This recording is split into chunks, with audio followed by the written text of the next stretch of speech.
친구들 안녕하세요. 한 주간도 건강히 지냈나요? 오늘 함께 전도사님과 우리 말씀 듣고 또 공과 해보도록 하겠습니다. 오늘은요 이사야 선지자의 말씀이 나옵니다. 이사야 선지자와 평화에 관한 이야기가 나오는데요. 아마 우리 친구들도 한 번쯤 들어봤던 이야기일 것 같은데 우리 한번 말씀 같이 읽어보도록 하겠습니다. 오늘 말씀 이사야 11장 9절 말씀입니다. 전사님 읽겠습니다. 이는 물이 바다를 덮음같이 여호와를 아는 지식이 세상에 충만할 것임이니라. 이사야 11장 9절 말씀. 아멘. 친구들, 이전에 이스라엘 사람들, 우리 지난주에 봤을 때 이스라엘 사람들이 하나님의 말씀을 잘 따랐다고 했나요? 따르지 않았다고 했나요? 네, 하나님의 말씀을 잘 따르지 않았죠.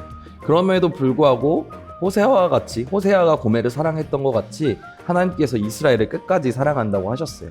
오늘은 하나님께서 이스라엘의 이사야 선지자를 통해서 전하신 그 말씀을 함께 나누어 보려고 하는데요. 오늘은 이사야 선지자가 놀라운 하나님의 말씀을 전해 주셨어요. 바로 평화에 관한 이야기입니다. 우리 에덴 동산을 한번 떠올려 보면요, 푸른 초장에 동물들이 뛰어놀고 아담과 하와가 서로 지내는 이야기가 떠오르죠.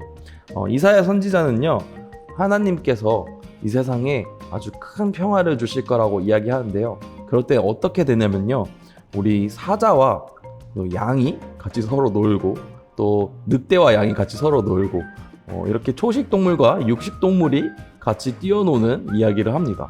또 어린아이가요, 사나운 뱀이 살고 있는 굴에 손을 넣어도 뱀이 그 어린아이의 손을 물지 않는 그러한 세상이 올 것이라고 이사야 선지자가 말을 합니다.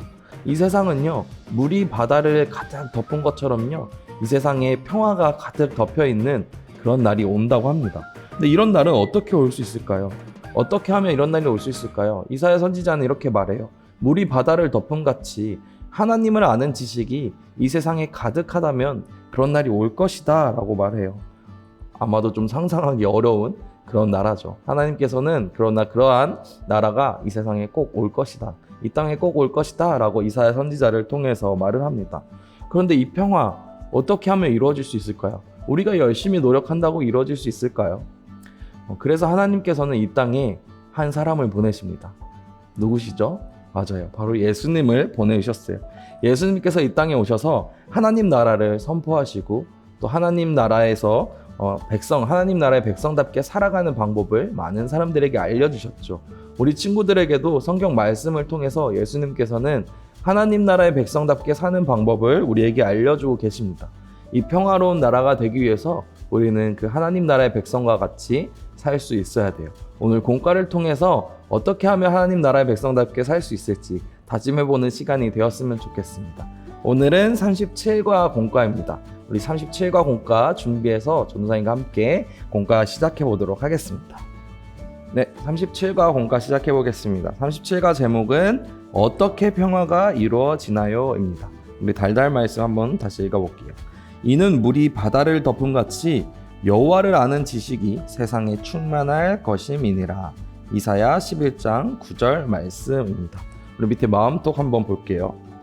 평화라는 말을 들으면 무슨 색이 떠오르나요? 그 이유를 말해보세요.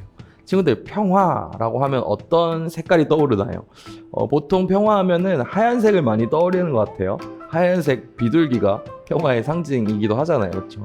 하얀색을 떠올리기도 하고, 오늘 말씀을 보니까 물이 바다를 덮음같이 라고 말하니까 요 파란색, 전사님 입고 있는 옷처럼 파란색이 떠오르기도 하는 것 같습니다. 우리 친구들은 평화하면은 어떤 색이 떠오르는지 궁금하네요. 우리 내려가서 말씀톡 볼게요. 하나님께서 약속하신 평화는 누구를 통해 이루어지나요? 누구를 통해 이루어지나요? 우리 말씀 성경 이야기 보면서 다시 한번 떠올려 봅시다. 전사님 읽어볼게요. 무섭고 불안해요. 아수르의 공격을 받은 남유다 백성은 두려웠어요. 그런데 하나님께서 이스라엘을 통해 약속을 주셨어요. 하나님의 영이 함께 하시는 분이 이 땅에 오셔서 평화를 이루실 거라는 약속이었어요. 시간이 흘러 하나님의 약속대로 평화의 왕 예수님이 세상에 오셨어요. 예수님은 이 땅에 오셔서 하나님 나라를 선포하셨어요. 그리고 십자가에서 죽으시고 다시 살아나셔서 하늘로 올라가셨어요. 예수님은 다시 오셔서 이 세상을 다스리실 거라고 약속하셨어요. 우리는 하나님의 약속을 믿어요. 약속을 이루신 예수님을 기다리며 말씀대로 살아가요 라고 되어 있네요. 우리에게 평화를 약속하신 분은 바로 예수님이시죠. 이 사실을 우리 친구 잘 기억하길 바랍니다. 밑으로 내려가서 삶으로 톡입니다. 하나님의 평화의 약속이 주어졌어요. 우리는 어떻게 해야 될까요? 하나님의 평화의 약속, 그것을 따르기 위해 우리는 어떻게 해야 될까요? 오늘 공과를 보면서 한번 다시 생각해 봤으면 좋겠습니다. 우리 한 장 넘어가서 입술로 아멘 한번 같이 볼까요? 입술로 아멘입니다. 빈칸에 들어갈 말은 무엇일까요? 그림 힌트를 참고해 빈칸을 채우고 하나님께서 이사야를 통해 약속하신 평화의 나라를 떠올려 보세요 있습니다. 밑에 보니까 뱀이 있어요. 뱀, 그리고 양, 그리고 여기는 곰이 있죠. 그리고 바다가 있어요. 근데 뱀과 곰이 너무 귀엽게 생겨서 공격할 것 같지 않게 생겼는데, 뱀도 참 위험하고 곰도 참 무서운 동물이죠. 한번 보면서 빈칸을 채워봅시다. 평화의 나라에서는 이리와 어린 네모가 함께 살아요 라고 했습니다. 요 위에서 들어갈 만한 건 어린 무엇일까요? 양이죠. 이리, 늑대와 같은 이리, 그리고 어린 양이 함께 살아간다고 해요. 두 번째, 평화의 나라에서는 암소와 무엇이 함께 먹어요? 암소와 무엇이 함께 먹을까요? 암소와 곰이 같이 풀을 먹나요? 밥을 먹겠죠. 밑에, 평화의 나라에서는 아이가 어디에 구멍에 손을 넣어도 다치지 않아요. 아까 어디라고 그랬죠? 맞아요. 뱀이 살고 있는, 뱀이 있는 구멍이었어요. 마지막 문제입니다. 평화의 나라에서는 나쁜 것도 다치는 것도 없어요. 마치 물이 무엇을 덮음 같이, 오늘 말씀에도 있었죠? 물이 바다를 덮음 같이 여호와를 아는 지식이 세상에 가득하다고 해요. 물이 바다에 가득 차잖아요. 그것처럼 세상에 하나님을 아는 지식이 가득 찬다는 말이었어요. 옆으로 넘어가서 색칠하며 말씀 속 한번 볼게요.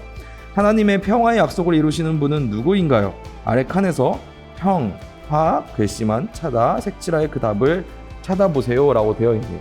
우리 아마 친구들 지금 대충 답이 짐작이 가죠. 우리 앞에서 같이 풀어봤던 이야기인데, 우리 한번 평과 화를 찾아서 색칠을 해봅시다. 이거는 생각보다 잘 보이지가 않아, 그쵸? 엄청 많아가지고 전사님과 한번 해봅시다. 평화. 우리 친구들도 집에서 한번 색칠해보세요. 지금 색연필이나 사인펜 해가지고 평화 글씨 한 글자 한 글자 색칠해봅시다. 이렇게 일자로 그냥 쭉 나오네요. 평화 글씨가 많이 있는데요. 엄청 큰가 봐요, 글씨가. 그렇죠? 여기도 평화를 해야 돼요. 여기 해도 있고 니은이 들어간 편도 있는데 그게 아니라 평화 글씨만 잘 찾아서 한번 색칠해 봅시다. 평화. 어디네? 여기 있다.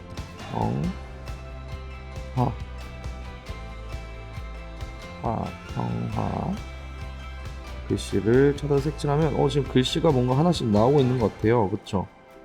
평화 글씨가 이렇게 있었구나. 평화 글씨가 보이는 것 같아요. 한번 이렇게 연결해 볼까요? 우리 색칠한 걸 이렇게 연결하면은 글씨가 좀 더 명확하게 보일 것 같아요. 그쵸?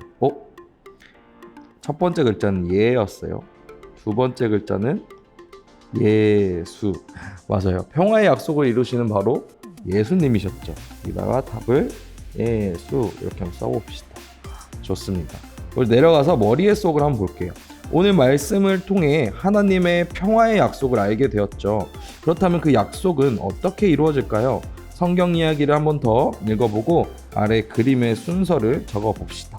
첫 번째, 어떤 거였죠? 남유다 백성은 아수르 때문에 무섭고 불안했어요. 그때 하나님께서 이사야 선지자를 통해 평화의 왕을 약속하셨죠. 그리고 진짜 그 평화의 양이 이 땅에 오셨어요. 누구로? 예수님으로. 하나님의 약속대로 예수님은 오셨고요. 예수님은 다시 하나님 곁으로 돌아가셨죠. 그렇지만 다시 오시겠다고 약속을 하셨어요. 그래서 예수님 오실 때까지 우리는 그 약속을 지키며 말씀대로 살아가는 것이에요. 이 그림을 순서대로 한번 써보면서 잘 기억했으면 좋겠습니다. 옆으로 넘어가서 궁금해와 같은 재미있게 한번 읽어보고요. 내려가서 마음의 꼭 한번 보도록 하겠습니다. 하나님께서 약속하신 평화는 반드시 이루어져요. 하지만 아직 우리가 사는 세상에는 평화의 약속이 이루어지지 않은 곳들이 있어요. 아래 사진을 보면 하나님께서 약속하신 평화가 이루어지길 바라는 마음으로 기도문을 쓰고 함께 기도해 봅시다. 한번 볼까요? 첫 번째 사진, 전쟁이에요. 지금도 세상에서 전쟁이 일어나고 있죠. 우크라이나에서 전쟁이 일어나고 있는 사실을 아마 친구들 잘 알 거예요. 두 번째, 환경 오염이에요. 우리가 쓰는 쓰레기들과 또 공장에서 나오는 것들로 환경이 아주 파괴되고 있다는 사실도 우리가 잘 보게 돼요. 다음은 물 부족이에요. 물이 부족해서 가뭄이 들고 있는 나라들이 많다고 해요. 마지막으로 난민입니다. 난민은 위에 전쟁과 같이 그 나라에서 살기 어려워서 도망쳐 나온 사람들이에요. 이 사람들이 우리가 이번에 평화를 위해 기도할 때 생각해 볼 주제입니다. 전쟁, 환경오염, 난민, 물 부족, 이 네 가지를 다 넣어서 기도문을 써도 좋고 한 가지만 골라서 기도문을 써도 좋을 것 같아요. 우리 친구들이 마음을 담아서 하나님, 이 세상에서 전쟁이 멈추게 해주세요. 하나님, 우리가 환경이 더 오염되지 않도록 하나님께서 창조하신 이 세상이 다시 회복될 수 있도록 노력하게 해주세요. 하나님, 우리 전쟁으로 혹은 어려운 일로 나라에서 도망쳐 나온 난민들이 있는데 이분들도 안전한 곳에서 잘 살아갈 수 있도록 우리가 서로 도울 수 있는 사람들이 되게 해주세요.